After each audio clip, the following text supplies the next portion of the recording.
Hello, everyone. I'm Julie Shariel, Senior Analyst covering Fintech and payments at Bloomberg Intelligence. That essentially means that I cover the industry and the major stocks and companies for investors and talk about their investing implications. Very excited to host the Future of Finance, Leading Business Agility. Today, we're going to examine financial services leaders, how financial services leaders are leading in a post-pandemic world and utilizing digital transformation to rapidly respond to this change. Over the last decade, fintechs have stepped up to really shape the future of finance and put pressure on legacy banks to operate at an unparalleled speed and scale. Today, we want to hear from you, the leaders on the front lines, to discuss how you're prioritizing changes to stay competitive, how you're applying technology to innovate in your respective businesses. Before we begin the program, just a few housekeeping notes. If Zoom crashes, please close and reopen the application. Refresh your browser if you're having any issues with sound or video. Close all applications and web pages to increase your bandwidth. Click the raised hand icon at the bottom of the participant screen to get the host's attention, and then use the chat box to network and exchange contact information with your peers. I also invite you to engage with us on Twitter at Bloomberg Live, discuss the events on LinkedIn and across Facebook, wherever you would like to share it. I also want to thank our sponsor, IBM, for helping to make this virtual roundtable possible today. Before we get started, I'd like to introduce Shankar Ramamurthy, Global Managing Partner of Banking for IBM, and Shankar will say a few words. Hey, thank you very much, Julie and colleagues. Really looking forward to this roundtable discussion.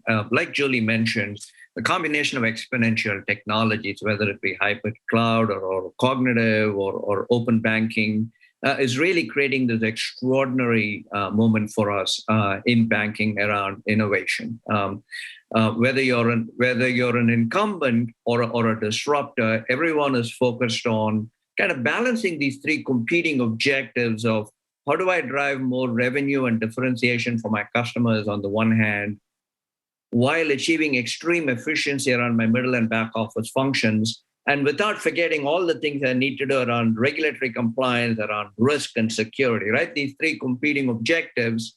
And the questions that seem to come up consistently as I work with clients around the world, the questions that the senior most executives seem to have are around, is my strategy ambitious enough to win? Am I executing fast enough? Do I have the people and the capabilities and the ecosystems to win in this new world that we're entering? And I'm really looking forward to this discussion in a world where technology and business are becoming equally important capabilities for executives in a world where they got to be ambidextrous. So we really look forward to this dialogue and the discussion. Great, thanks, Shankar. So let's get started.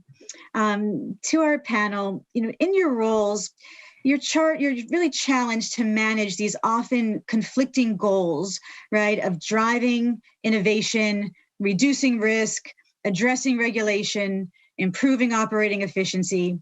So my question is, how do you decide which to prioritize, and which of these is front and center in your organization right now?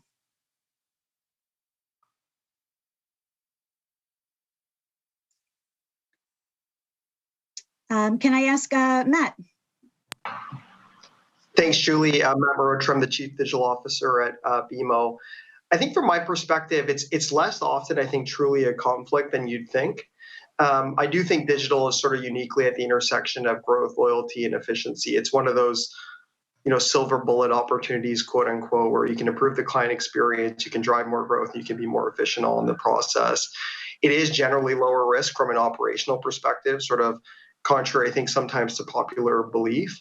And I do think, obviously, regulation has and will continue to be an enduring part of our business. So my view is the path forward is digital does enable us to reconcile all those competing priorities in a more efficient way and an easier way with more benefit for the customer.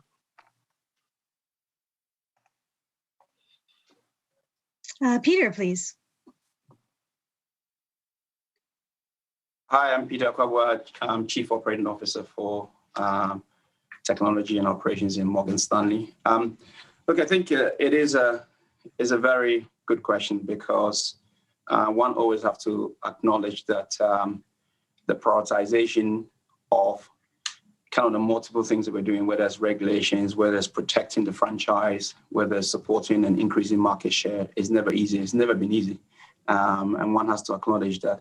But nevertheless, I think the framework we've put in place, it is what allows us to ensure that that kind of prioritization can continue to work through that. And what we think about is that the only way you can do this is when you have a strategy which is bought in end to end. Once you have that strategy, it becomes well understood that these multiple priorities have to be put in place. And so we have an ecosystem where we think about something we call a platform, which is really how we set ourselves on a front-to-back basis with the business all the way through to the infrastructure groups. And at that level, once you have the appropriate conversations with the strategic direction, it becomes a way of trying to manage that, because regardless of what you do, there's always more than what we can do in terms of prioritization-wise. But at the heart of that, it is really thinking about how do we have a well-managed environment, because without a well-managed environment, everything else becomes almost like a secondary part. So the well-managed environment, which includes what we're doing to protect the franchise, whether it's cyber, whether it's fraud capabilities and so forth, becomes quite key. And then, of course, we build on top of that in terms of protecting our market share and increasing our market share. So the key thing is that the framework has to be in place. And when the framework has to be in place with a partnership end-to-end, it allows us to be able to handle that going forward. Great advice. Planning really is key. Yeah. Madhu, would you like to go ahead? Yeah, hello, thank you. So, Julie, that was Shankar, that was an excellent question. I think on our end, I'm the head of innovation at Wells Fargo. And one of the things we do here is we try to adopt the Agile framework.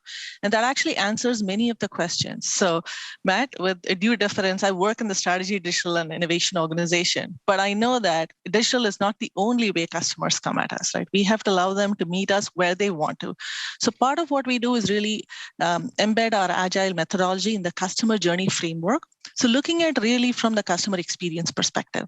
And when you look at the journey, it does go end to end, from the channel of choice where they engage with us all the way through to how we service them.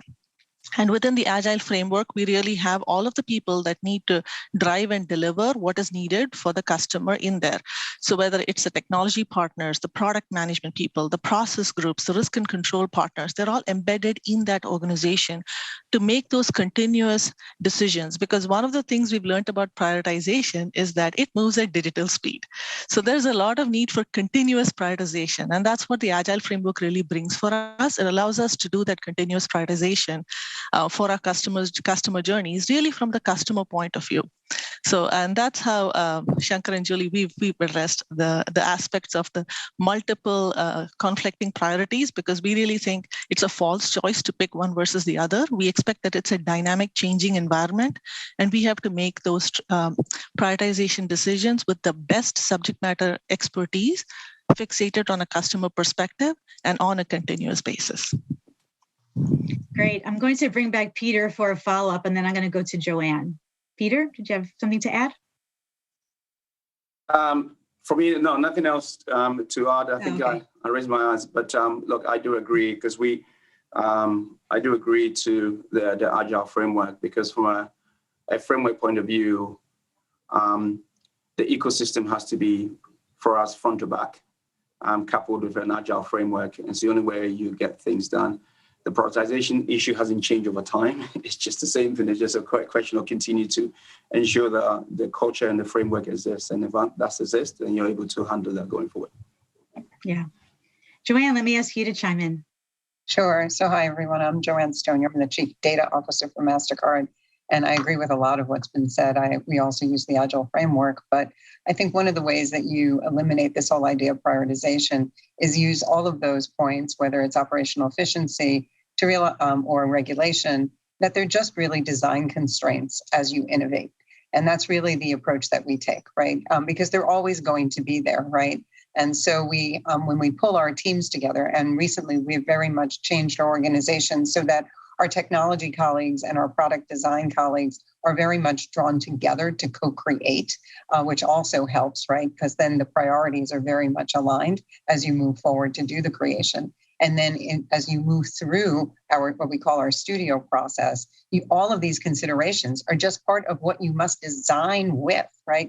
It's no different than designing a house and knowing that you have certain electric current or certain, water restrictions in that area, but you have to comply. So, and the other way that we actually stay ahead of this is we actually look ahead on regulation in particular to try to understand what's coming. And I think that's what we also do on innovation, right? So we don't design for today. We don't innovate for today. We innovate for tomorrow. And I think so a lot of that, I agree with Madhu that it's a kind of false choice, right? We don't really have a choice. All of these things have to be added into the mix in order to innovate. And then, of course, designing with the individual at the center, even us as really a B2B2C company at MasterCard, we design with the ultimate end user in mind in partnership with all of our customers, our merchants, our banks, and government partners in order to get it right. So I agree with a lot of what's been said, that you really, all of these, I don't think you can prioritize one over the other.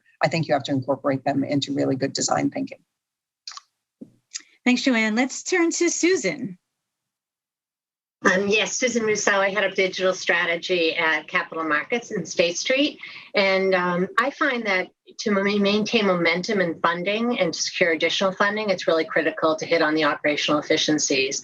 But clearly our regulatory work is must do in tight timeframes, but we look for sort of a convergence, an opportunity to achieve the operational efficiencies while delivering some of the capability. CSDR is a good example. That's adding new capability and new functioning, new obligations, but we take the opportunity to transform a bigger component to reuse it across multiple business areas. So I think without operational efficiencies, it's hard to justify the spend. So that is always at the forefront. And every time we enable technology, we're mitigating risks. So that's a big plus. Practical approach. Thank you, Susan. Let's wrap up this question with Shankar. Hey, I really enjoyed the discussion.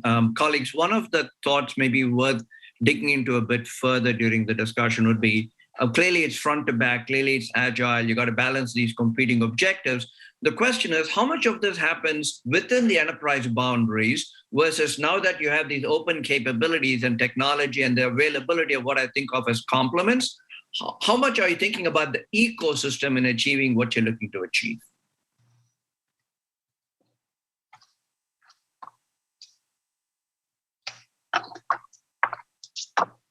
Maybe Matt, do you want to chime in there since you started us off on this one? Sure, I'm happy to. I mean, I do think it's a really good question. We and a lot of the enterprise on this call, I think we've started off on our transformation journeys with basic focus on simple and digital. And to be clear, when I say digital, I don't mean the mobile app. Digital is for clients, it's for employees, it's for customers, it's the underpinning of our organization.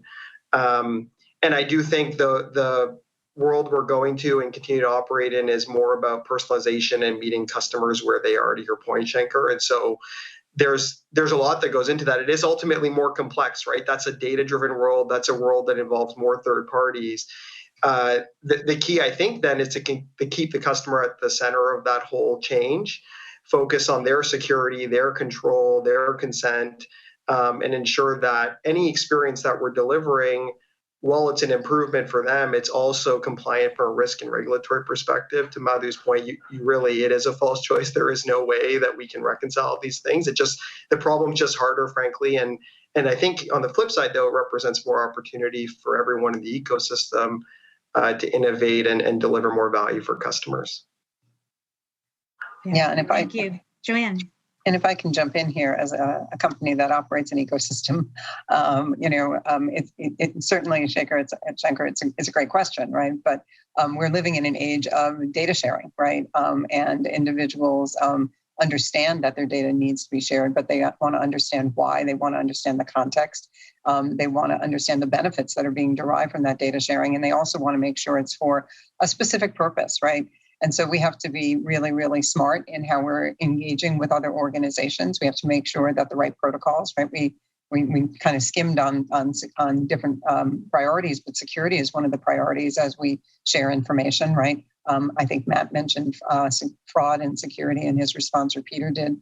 And we have to make sure that all those protocols are in place as we begin to share information, all for the benefit of the individual, but those services have to be there. And so all of the ways that we have to balance priorities, I think that it becomes really incumbent upon both the ecosystem provider, such as MasterCard, as well as all of the players around the ecosystem, right, to have an equal playing field so that we can ensure that information is being shared in a responsible manner, in an ethical manner, and in a way that we all talked about, right, that the individual is at the center of all those considerations, right, because all of us care deeply about the customer. And that has to be at the center of all of the design and all of the work that we do. Thank you. So let's go from this idea of the many balls that you all have to juggle, setting up a framework, keeping the customer in mind to help to prioritize. Let's drill down a little bit more into some of the specific aspects that you need to tackle for digital transformation. So I want to turn to the need for systems modernization, right? Key building block in digital transformation. I'm sure you've all been working on it. So I'm wondering where it stands. Essentially, what inning are you in? And what have you found to be the major sticking points?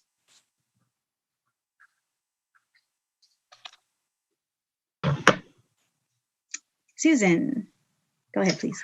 I'm sure. We've used about 4 different vendors to drive a lot of low-code transformation in digital in our area, and it's been very, very effective. We've delivered 6 applications in about 18 months. So we've really tried to leave some of the complex technology enablement to our tech partners and some of the back-end systems, really improving SDP. But for our back offices, we're really driving a lot of transformation on the exception handling and in our client onboarding so we can get to revenue faster and trading faster. So we've had some real successes in using low-code solutions and really improving and accelerating our speed to market. So we're really, and modernizing our platforms. There have been some underinvestment in the back office. So we've been able to eliminate a lot of old non-institutional solutions like SharePoint and macros. We've gone from 3 different platforms, 3 different recon platforms to consolidate onto one. So we're making really good strides. We're seeing our recon processing gone from 72 days to creating recons in just a matter of weeks. So we've really seen some significant improvements with the transformation. I would say that the biggest challenge remains the data integration. That's where we're seeing now the cost for data integration. While it's come down on the development, the data integration parts are still our biggest challenge. And even with the API and the simplicity of the environments, we're seeing some challenges there. Interesting. Peter. I think the word, thanks. The word modernization is a very interesting one because it's probably the new term now, modernizing our infrastructure. But I think the way I like to think about it is, how are we solving business outcomes?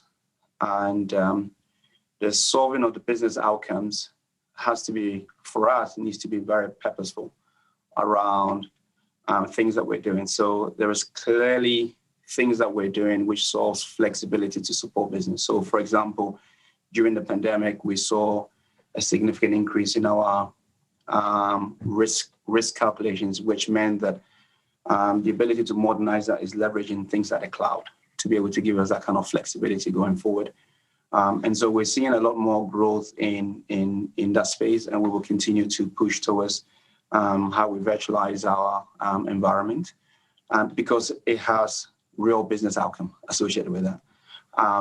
We also obviously saw the amount of collaborative tools that we had to put in place. And for the first time, Julie, you gave a caveat around Zoom. Back in the days, we'll probably give a caveat around if your phone drops, then redial back in the game. But now you're giving caveat around Zoom. And likewise, from a collaborative tools point of view, we've had to evolve significantly because the employee experience and how we're going to operate going forward is going to be and a key part of the ecosystem. So we continue to move in that direction. But increasingly, I think, Susan, what you talked about is really the data part and how we connect the data on two parts. One is protecting the franchise and protecting the data for our customers and so forth, which we are clearly on that journey path, including the policies and how we trace data all the way through our organization. For us, is a key part of how we modernize our environment going forward.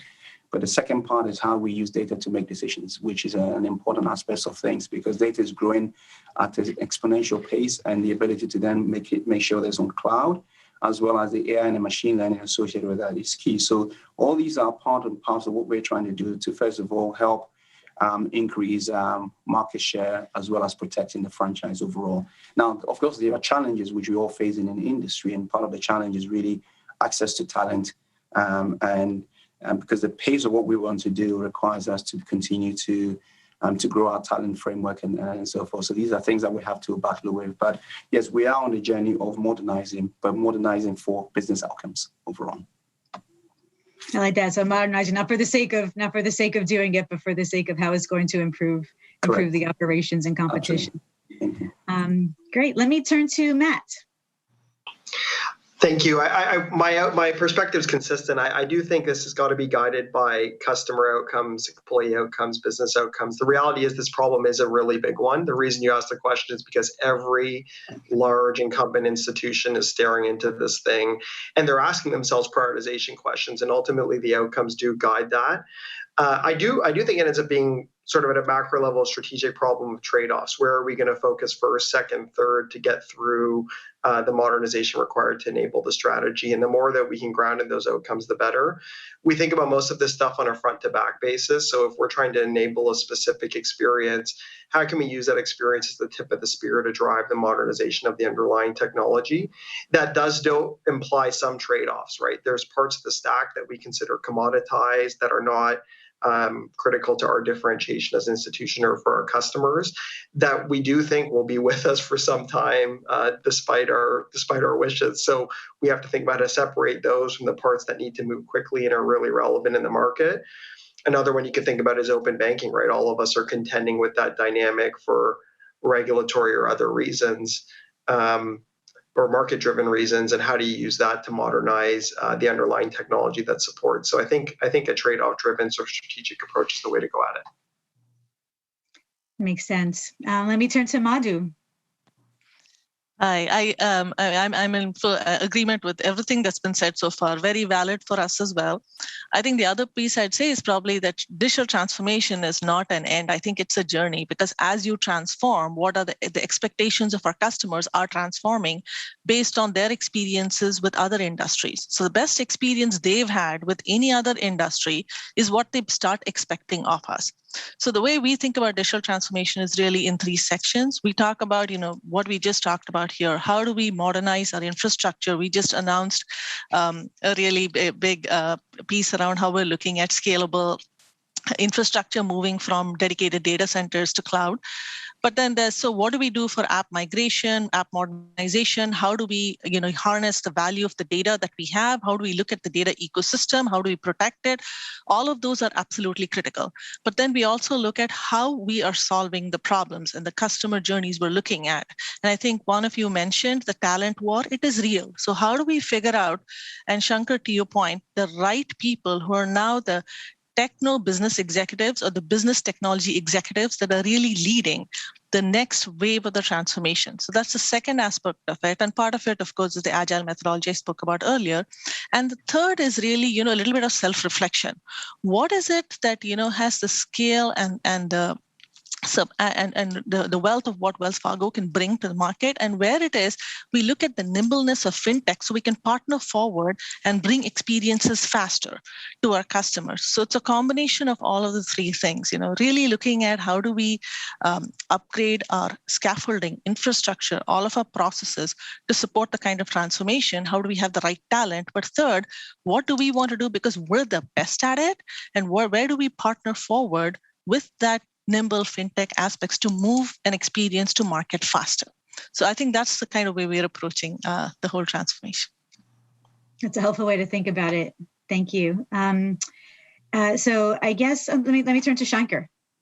Hey, thank you. So one additional thought I'd have, and I think every one of our panelists kind of touched on it, is when I look back a few years ago in terms of how these transformation programs were handled, modernization programs, we used to see a lot more what I'd call rip and replace. Major programs, and you wait for 18 months before you see outcomes. Now the world's all about agile, nimble, drive economic value incrementally, test and learn and accelerate, figure out where you can get an economic value in the shortest period of time, and progressively modernize. So the term I tend to use is progressive modernization is seemingly the theme that seems to run through this discussion and the work we do with our clients as well.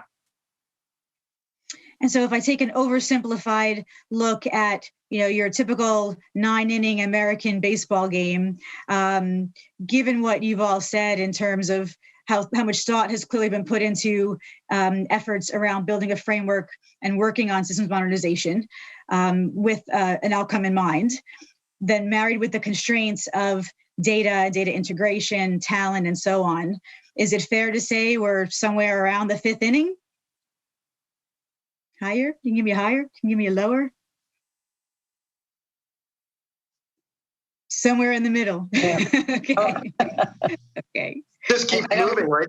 I was going to say, I don't know that the game has an end, I think is the challenge, right? I think we're all kind of like, I don't know when the 9th inning is, or if this is one of those, games that goes into the 11th and 12th and so on, Julie. So I think that's where the 5th inning is a hard one to call. But I think a lot of the points that have been made, I think that what you're hearing is it's no longer just system modernization. And you're hearing that digital transformation is a lot to do with business transformation, which in turn has to do with data transformation, right? And so no longer are we just modernizing the methods, which is the system, but really what are we hoping to achieve?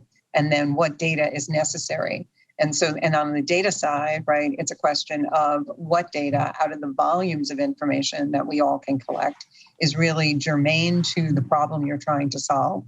And how do we prioritize that in the solutions we're trying to build?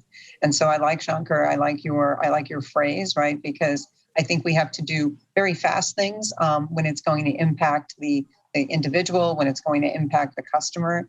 And then I think we have to also, though, make sure that we're investing for the longer term as we do things like move to the cloud, right? Think about computing on the edge as we look at 5G and all of the ingestion of information and what we're going to have to do on the data quality side to make sure that we're getting valid, accurate, consistent information. And then which pieces of that are really germane to the businesses that we're trying to build, the innovation that we need. Because, of course, there was one school of thought once upon a time, give me all the data all the time. And I think we're beginning to understand, they're beginning to understand that that's actually could be problematic. So, how do we get the right information? Matt, did you want to chime in here? No, it was very consistent. I don't know, a Bill Murray reference, I don't know if it's appropriate, but it's like Groundhog's Day, right? It just keeps restarting. So you make some progress and then you look forward and look, there's a whole other agenda, modernization and digital transformation that is my role here. That's why it's interesting. Let's turn to Susan. I think about the 5th or 6th inning, but there are some major things to celebrate and wins I think that Agile has really introduced, and that is that you're getting away from these multi-year programs where you might have a tendency to over-engineer a solution. I think the ability to do more of an MVP, get something out there, getting people to react, has enabled us to make better decisions and to sometimes not do the things that we thought were so essential. So I think there's some real wins there. And so I think we're moving in the right direction. As I said, I think we're accelerating the speed to delivery, and that's really important. It's getting these tools into the hands of the folks who use it, our clients and our associates and employees, is really essential, and I think it drives better innovation. Shankar, did you have a follow-up? Yeah, I do, because to the comment that Joanne and some of the others have been making, I don't see this as a 5th innings or 7th innings question. In fact, I would venture to say exponential technology and extreme competition and innovation is just accelerating and steepening the curve and the rate and pace at which we got to keep running, right? The old, Red Queen hypothesis from Lewis Carroll and, Looking Glass and so on, where you got to run really fast to stay in the same place. well, guess what? We got to run faster and faster to stay at the same place. And that's the world we are in. That's both exciting for consumers and customers, and exciting for those of us who are all about change and driving greater value to everyone in the ecosystem. Just keep going. Madhu. Yeah, well, I completely agree with everything that's been said. And, I agree, the journey doesn't have an end. I also think part of what we're having to do is figure out where we run and where we stop. And Joanne, that comes back to the customer data. So one of the things we're learning to loop back really quickly on is not just the experiences we put out, but how our customers are receiving them. So as you have to figure out where you run faster and faster, you also can figure out really quickly where you pivot or stop. And that, I think, is a big differentiator with the availability of data we have today, and being able to do that in the most effective way. And yes, Agile has definitely helped us, Susan, in moving in that direction faster, because it's part of the innate discipline of Agile teams to look at customer feedback and data as they sprint through their work. But I think that's a big part of what data is bringing to us now, the ability to figure out where we just need to stop running or pivot, which hasn't been, I think, that available in the past. So for me, that's a big plus. We're going to get into data more in our next question, but let me just turn to Peter to wrap up this point. Yeah, thanks very much. So I think one of the things that we also have to celebrate, and when we talk about digitization, modernization, I always like to bring it back to culture as well, because when you think about the pandemic and you think about the things that you were solving for, you probably solved some of those years ago. And trying to think, when you hit a real stretch target, are you going to survive or not? And part of that comes to having a strategy, having a foresight, and being able to design things. And so when you then bring it back and say, okay, a lot of people, touch wood, will say we did an excellent job in the pandemic because our systems held up and everything else. Part of that is actually you look at some of those lessons and say, thank you for that, we did a great job. But then what are some of the lessons from there? Some of the lessons is around really strategically, are you able to adapt to what's going on very quickly? Do you have the leadership mindset to be able to shape things forward?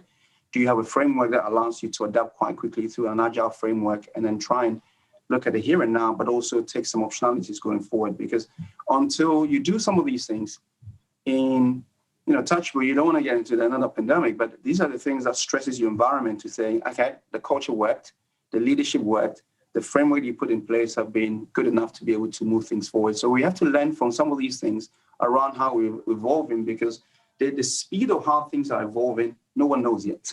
We can see it, but you have to have the framework in place where we can learn from the past to be able to evolve that going forward as well.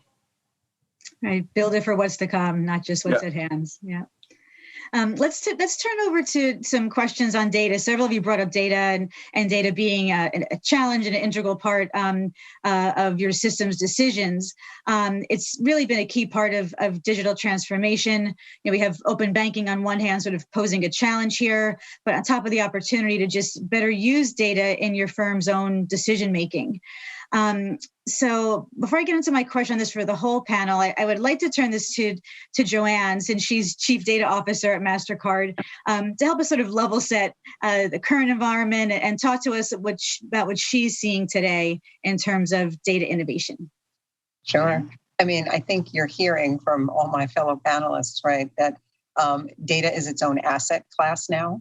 I think that most organizations, I'm getting some nods already, which is lovely. I think you're seeing that data is no longer just an afterthought in how organizations innovate. Data is actually part and parcel of how most organizations think about the execution of their business strategy. So it used to be when I first started, doing this job, people thought about data, but they didn't really think of it first, right? And now I think data is the same type of resource as the people resources you need, the technology resources, the financial resources. But what data assets do you really need to be successful in order to actually execute, right, your product or service? Especially COVID really has accelerated this, given that so much of how we interact is digitally driven. And then to Madhu's point, I think one of the other trends is that we also can get feedback, right, which means more data faster and faster. The challenge of this, though, is that there can be so much data, especially for large organizations, many of which are on this call, but also others, is that you can get lost in that data, right? So what's the importance? So it's kind of the wheat from the chaff, if I use that analogy. What data is really important in which what we call domain, right? Meaning which part of your business needs what data at what time, and how do you really make sure that you're using and creating good quality data? And I think the issues of quality we're seeing really pop up in AI and machine learning. Andrew Ng came to MasterCard and talked with us about data as food for AI and machine learning. And I just think that's like, it just puts it perfectly, right? So if you put in really bad food, if you eat a really bad diet, you're going to have really bad results, right? And so if you have really good quality and really understand how data can create all sorts of bias and misinformation in your analytics and in your machine learning and AI, you really have to really up your game. I think we also are beginning to understand lineage. We talked about connected ecosystems. Shankar asked that question to us, I think, very purposefully, because we're also understanding that data sharing and the quality of information and knowing who you're actually dealing with as you get information.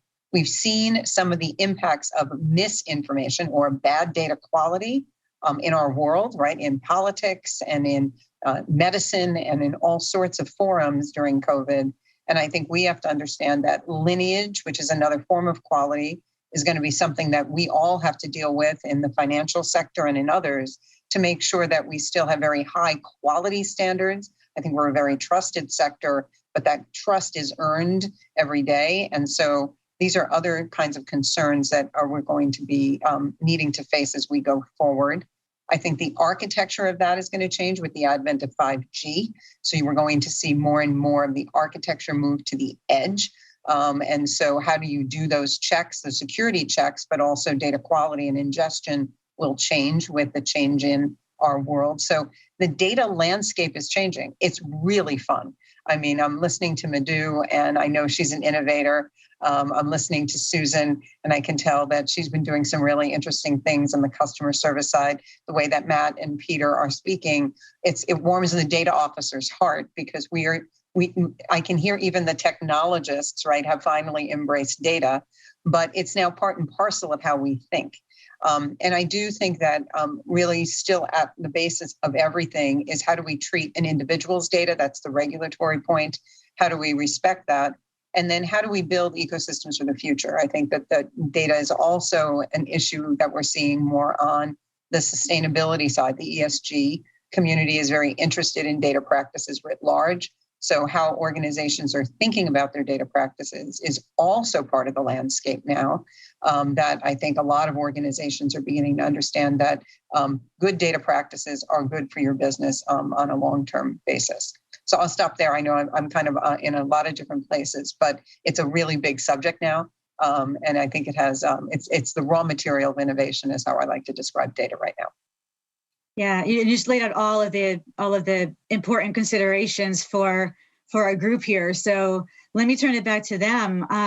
How are you all thinking about data now, both in terms of addressing and securing open banking needs, and then serving up improvements in-house that can help with customization, personalization, alternative data sources? What are some of the strategies you're all employing? Matt. Thank you. I agree with a lot of what Joanne said. I mean, it has a lot of parallels, I think, to the last conversation we just had on system modernization. Like the conversation at a lot of institutions right now is we have to modernize all of our data and make it available for all of these different applications. And I think the reality is, just like on system modernization, you need an outcome-oriented approach. It starts with the customer, it starts with an employee, it starts with a business problem that needs to be solved. And that helps cut through, I think, what is an enormous amount of work to get right in this area. We've had a number of different examples, kind of front end, back end, that have been the tip of the spear for some of the data transformation that we've done. Whether it was, customer experience, we saw a pretty clear opportunity to help our clients better manage their cash flow. That required a huge amount of data to be unlocked for provisioning to a client experience. It's not actually how it was intended to be used in the first place, right? And so there's a lot of work to make that happen. And that's before you get to an open banking world, right? Banks are treasure troves of data that can drive huge amounts of value for customers and for the business. And And I think if you expand that aperture to Shankar's earlier comment, and you start thinking about all these new data sources, that problem just grows exponentially, but the opportunity grows with it. So in my mind, it comes back to just those same first principles: outcome orientation, leverage the benefits of an agile methodology, not in the traditional sense of the word, like the software delivery method, but the mindset of it, which is iteration and focus on outcomes. And I think that's the cleanest way to actually get through and get started on a transformation in this space. Lots to be done. Peter, I'll turn it to you. I feel like when Joanne speaks, I shouldn't follow up after that. Because you guys are data experts. But look, I think at the heart of it is two parts to this. One is data that's protecting our franchise overall, which includes the customer. And increasingly, to the point that was raised, the data we're thinking about is not just the digital data, but the physical assets. And how do we ensure that we have a policy in place that tracks not just what is internally, but all the way through to our FMIs, our vendors, and so forth, right? And track the data from end to end. So there's a clear focus in our space that we're looking at in terms of the protection of the franchise. And then, of course, there's the commercialization part of things, which then comes into how are we enabling that for our customers and tracking that data, and it's exponentially. So the foundation has to be in place, which includes the likes of the framework that we're putting in place to have access to our data in a meaningful way on cloud, and using the analytics and machine learning to be able to make it more purposefully around that. So all these things we're working through, but there are two things that I will call out, which I think is quite important. And as an industry, we have to work through towards a convergence. One is data that we can all learn from, especially in the cyber world. I think there's an opportunity for us to do more in that space because, we are trying to protect the industry, not just one organization.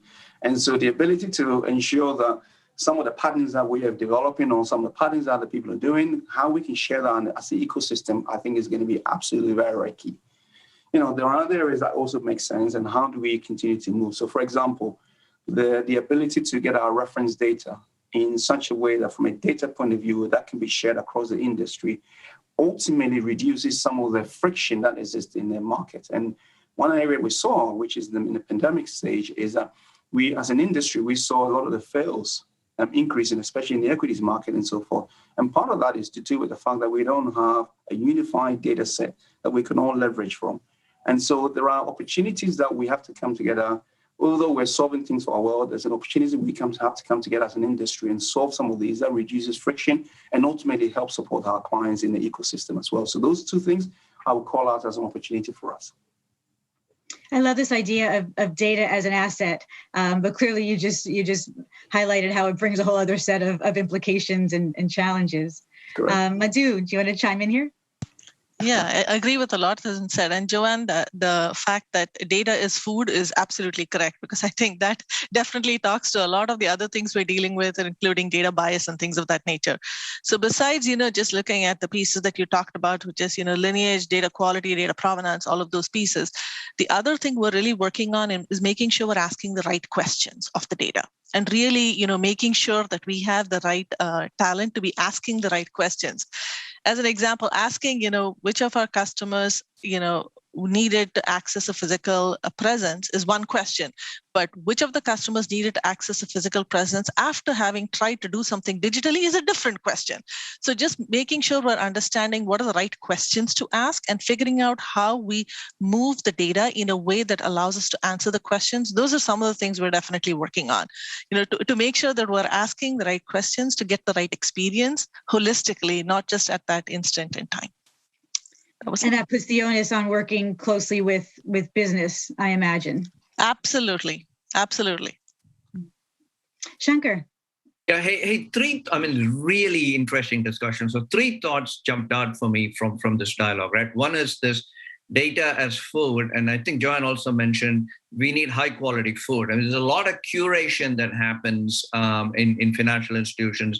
And much of the effort is in actually creating high quality food. And I wouldn't underestimate how much effort I see our clients kind of, investing in that space. The second dimension is the appetite of enterprises, of banks, for the volume of food is constantly increasing. So the appetite of a fast-growing teenager is the way to think about it. It's like a constant thing. It's incredible. And then the third piece, which I think Peter touched on, particularly around sharing, maybe it's just in cyber, but beyond, there is a genuine opportunity for the industry to share, to lower the cost for the whole industry. And I know Steve Van Wyk, who's not on the call from HSBC, is the chairman of an organization called Bion, where we're bringing together a whole bunch of industry participants and third parties to actually standardize on things where there is ability to share to benefit the whole ecosystem. And that notion of sharing, not just in security, but broader, there's lots of opportunity to do even more than the industry is doing today. Interesting. So lots of talk about the ecosystem. And so I'd like to sort of widen our discussion a little bit, because really no talk about the future of finance would be complete without talking about fintechs, right? And the challenge and opportunities that they present, right? And generally speaking, fintechs are considered to have an edge based on more modern infrastructure. Just they came along later, right? And just their active use of data. And so my question to the group is, do you think that the traditional banking industry is doing all it can do right now to meet the challenge from fintech? And if not, what's still missing?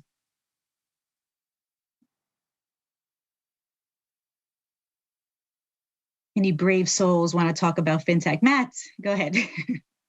Sure. I mean, I do think like years ago when fintech first started to emerge, banks were looking at it going appropriately wowed, right, by the experiences that were coming out. And that's actually what spawned a lot of the agile digital tech transformation that you're now hearing about on this call years later, right, which is delivering, I think, the outcomes that we've talked about.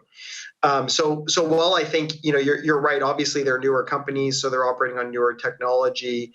What comes with that are certain disadvantages, and I think this is where banks have shown, right? We've talked a lot about data. We have a treasure trove of data, and it allows us to deliver really personalized experiences for clients and customers at scale. That's something fintechs really cannot do. Now, we've all spoken, I think, pretty clearly about the challenges and opportunities associated with that data and how hard it is to actually make and drive the right value. But I do think the opportunity is clearly there. And to your specific question about whether banks have risen to the challenge, I think the answer is yes. Like, the experience has fundamentally changed in banking and financial services over the past 5 to 7 years. If I look back to the sort of advent of fintech, it was just a different world, and you wouldn't have even had this panel, frankly, with this type of discussion where the chief data officer at MasterCard is saying, I'm really glad to hear the technologists talking about this stuff. That a lot of that transformation was precipitated by fintech, but now that I think it's underway, banks are moving quickly, even acknowledging some of the legacy challenges that we face, which we've spoken at length about. Yeah. Madhu. Hi. So I think, it's not so much it's an opportunity, I think, for us. So for me, the way I think about it is we learn from them. What we can get from them is their ability to be nimble, the ability to not carry the organizational weight of all of the things we carry. But what we bring to them, as I think Matt said, is the relevance of experience in a regulated world, which is something that they do need. So I think it's a partnership. And we have the Wells Fargo Startup Accelerator that we run, which really allows for the engagement of fintechs with us in a very quick way. So their biggest issue with fintechs is time. Their integration is a race against time, and usually they cannot deal with the long processes required in a traditional procurement supply world we all know and love. So we actually set up this mechanism so that when fintechs come and want to work with us, and we figure that this is a good opportunity for us to partner and really move integrated experiences forward, that we provide an agile, nimble way for them to engage with the right people to get those outcomes. So we're actually partnering with, a couple of global technology leaders in integrating experiences into their applications as well as ours to allow our customers to get access to those kind of experiences faster. So for me, I think this is an opportunity to partner forward quickly. The challenge is going to be as nimble as them, because for them, the race is time. That's what we're seeing from an innovation perspective. So there's an opportunity in you and with your experience helping them. Is it work in reverse? How are they helping the bank? They help us by thinking differently. So they teach us how to, like I mentioned, they don't have the baggage of some of the prior experiences we have. And so as we learn from them, we figure out how we separate signal from noise. What are the true things we have to carry on? And what are legacies we're just carrying because it's part of what we do? So that's where they help us and we help them. And together, I think we are able to bring forth experiences and products to our customers faster than if either of us had to try to go alone, and we're able to bring the scale of our institution to them, and they really like that, and the experience in the regulated industries, which is something they often need help with as well. Yeah, for sure. Thank you. Let me turn it to Joanne. Yeah, I think I agree with a lot of what's being said. I think that fintechs have, what they do in a targeted way, in a really, really well. They have figured out niche needs that individuals want, and they've delivered it usually in a really simplified way, in a digital manner, a service, right, that a consumer or an individual wants. I think at MasterCard, we've decided to enable, right, the ecosystem again that's needed for open banking, so that we can help the fintechs be responsible in how data is used and enabled and passed, right? So we talked about data sharing, and I think we view our role as to kind of assist with that. But I do think it's shaking things up, because I think what they're able to do, to Madhu's point, is they're able to be very targeted, very specific, and deliver very quickly, right, solutions that I think traditional banks may have not been delivering in the same way. I think now that, to Matt's point, things are shifting. I think banks are catching up. But I do think that has changed the playing field a little bit, because it's the typical kind of, it's very fragmented, right? And the solutions are out there in a fragmented way by fintechs. I think the banks are more of consolidated solutions, right? And consolidated services that they can offer. But I think how that's presented yet to the next generation, right, of individuals who are, they don't go into a traditional bank in the same way. We know that, right? They enact digitally, right? They look. My niece and nephew do not act the way I did when I was their age, right? So how do we engage individuals, right, and enable the services that they want in real time? I think that's what fintechs have done extraordinarily well, right? I think what larger organizations can bring to that, though, is how do you enable innovation in a responsible manner, because sometimes they get out ahead over their skis. And so what MasterCard's point of view on this is, we're going to enable that ecosystem of innovation in a way that we are hoping is going to provide some of the security thinking, some of the privacy thinking, the responsible data practices, so that we, again, keep thinking about the individual, maybe in ways that they're not even thinking about, so that we can kind of keep some of the core values of MasterCard and why we do safety and security, right, and enable transactions in a way that's really responsible. Do all have to learn how the next generations are thinking. It's different for sure. Shankar, what do you think about this? Well, so there's 2 or 3 really powerful points made, but I want to put one question back to the panel. So this notion of co-opting the fintechs and creating the ecosystem, Joanne, you touched on that, and then Madhu, your point about co-opting the fintechs rather than thinking about them as competition is a really compelling idea, and I'm seeing a lot of banks and financial institutions doing that. And Matt, your point about the incumbent advantage around data and taking advantage of that to blunt the onslaught of the fintechs. That all hangs together. The question that would be top of mind for me is, frankly, not the fintechs. I think the banking ecosystem is kind of figuring them out, but what I call the tech fins, the large technology competitors that are backing into financial services. And we see this kind of play out in Asia Pac with super apps and the Alibabas and the Tencents and the Gojek and Grab and so on. And increasingly, we're seeing the Shopifys, the Amazons, the Googles, Facebook's now talking about getting into kind of decentralized finance. How are you thinking about them, and what do we need to ensure you can kind of blunt the tech fins backing into financial services? That probably is going to be the challenge du jour over the next 5 years. Let's go to Peter on that one. Okay, I think to your point, it is something that we always have to keep a close eye on that. But I believe in basic principles around the fact that there will always be business model disruptors. And these ecosystems are part of the business model disruptors, and it's healthy and it's welcome. And so we have to continue to evolve that. It has to continue to challenge us. But there are some niches that you've seen in there. And some of these are nothing new. I mean, I come from Africa. And you look at that, in Africa, the disruptors in the banking industry has been there for some time. The question is, what's the niche and how do you partner more? You know, if you look at, I'm going to digress a little bit, but if you look at MTN in Africa, pretty much every mobile phone payment is through a telecoms industry rather than a banking industry. But in the end, there is some sort of API that connects back to the banking system to be able to move that forward. So the question is, what is the ecosystem? What's the business model? And where is the niche that we play in?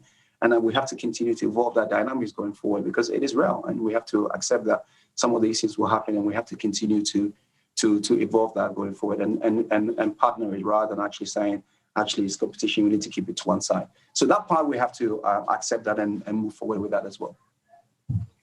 I'm going to give the last word on this to Matt. Just very briefly to respond to that, I do think we just have to start with the premise that we need to meet customers where they are. And if they're with big techs, we have to be there with them.